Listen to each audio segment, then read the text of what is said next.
back to 2017 where Jeff Bezos, the owner of Amazon, saying the future of mankind lies in escape to outer space.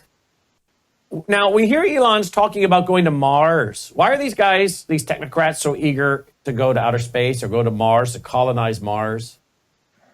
I think they have this idea that since the planet, our planet, is headed for destruction, that we need to have an escape hatch to get away from our planet eventually.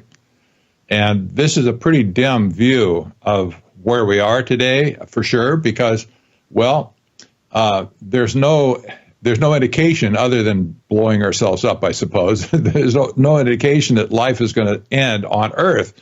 But they have this idea of the, even though the United Nations says, well, we have to manage our resources, et cetera, they have this idea that we're going to blow it. We're going to completely shut the planet down, and we need to flee to the stars. Maybe they just watched too much Star Trek. Well, do you remember in 1978 where we were told that we're going to go into an ice age? I have a video. Yes. I think it's Dr. Spock from Star Trek. What was his name in real life? Does anybody remember? Leonard Nimoy. Nimoy? Yeah. Nimoy. Thank you. Good job. This is his voice, I'm pretty sure, narrating this documentary. Here's what he had to say. All over the United States, climate experts believe the next ice age... Now, this is 1978, by the way. 1978, just to make sure everybody knows. The next ice age. ...on its way. According to recent evidence, it could come sooner than anyone had expected. At weather stations in the far north, temperatures have been dropping for 30 years. Seacoasts, long free of summer ice, are now blocked year-round. According to some climatologists, within a lifetime, we might be living in the next ice age. Wow, might be living in the next ice age, 1978. Then it went from ice age to global warming, we're all going to burn up. So it went from we're all going to freeze to death to we're all going to burn up. But boy, they have this end of the world apocalyptic idea, and man is always comes right back to man every time, doesn't it? It's always man's fault. Yes, exactly right. This is a war against humanity. In fact, the Club of Rome said that in their 1991 publication, that we're at war with mankind, with ourselves. And, this is an existential war in the end, that we're all going to get it in the end. And we need to, this is the technocrat answer. You need to have your escape hatch open, ready and be, well, let's see. It's not your bug out bag. It would be your bug out rocket. Wait, some of these guys are building bunkers. They've built multi-million-dollar bunkers to go underground. So I don't know if they can't get out on their rocket in time, or the technology doesn't come around quick enough for them to get on their rocket and go to a colonized planet. I guess they're going to have to, go underground. So some of them are already building their underground bunkers, and we've always wondered, what do they know that we don't know? But maybe it's that they don't know anything other than their own worldview that believes in this somehow man-made apocalyptic end, and that may be why they have their bunkers as the backup in case the technology doesn't come fast enough to just leave the planet and go to Mars. Now, why Mars? Why Mars? Why not the moon? Elon Musk put that to rest, basically. He said the moon's okay, but it's not a planet. It doesn't have an atmosphere. It doesn't have many minerals that can be mined.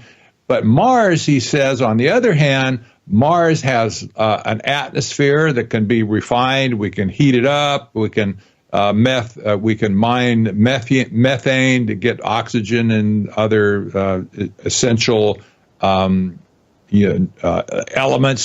that life needs. And he said there's an abundance of minerals and things that can be mined on Mars. There's no trees. There's be no farming outside for sure. But the minerals are what really interests Elon Musk. Now, hasn't this whole thing with sustainable development, globalization, from the get-go, when the Trilateral Commission said we're going to create a new international economic order, wasn't it always about resources in the end? Yes, it was. They incessantly talk about the resource management, and Elon Musk now, there's resources on Mars, much more than what we have now, and if I can get my hands on it, I'll be a rich man. Well, he's already rich, right? Well, he's the richest man in the world. How much more does he need? I don't know, maybe just a little more. One would have to wonder. Let me just say this. He also expressed this. The only reason he's made a lot of money, and he's basically said, I don't need the money. What I want to pour my wealth into getting to colonize Mars. That's exactly what he said. I want to use my wealth for a lasting legacy to let the human race colonize outer space. Okay. I don't even know enough about Mars to understand, what life would be like there. I'm not really big into studying the planet and the stars. It's just not my interest. It is for some people, and I'm sure there are people in this audience that know all about Mars, can tell you all about it.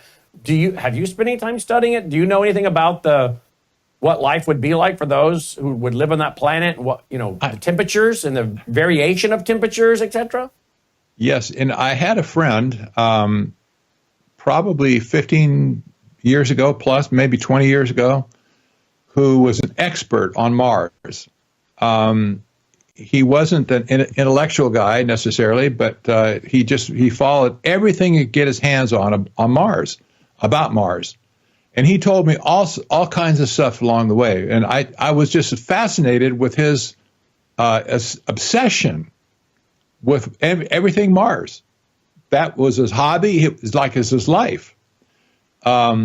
People apparently have resources like on Reddit and YouTube or the channels and stuff where you can plug in and learn all about Mars. I never took to it myself, honestly. I just figured, it's a nice thought, but it's a dead end street.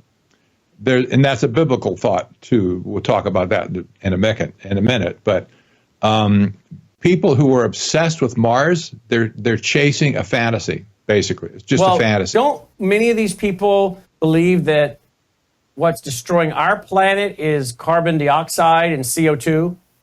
Yes. Right. Yes.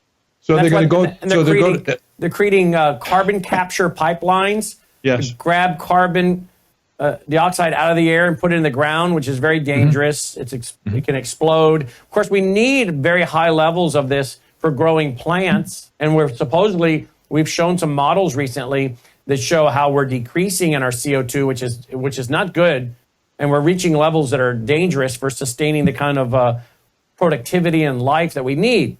So it's so odd that so many of these liberals are worried about CO2, but I just looked up that Mars has an atmosphere that consists of 96% carbon dioxide. So wait a minute. Why would you want to run there? It sounds like they're way ahead of us in collapsing as a livable planet, and it's not livable right now.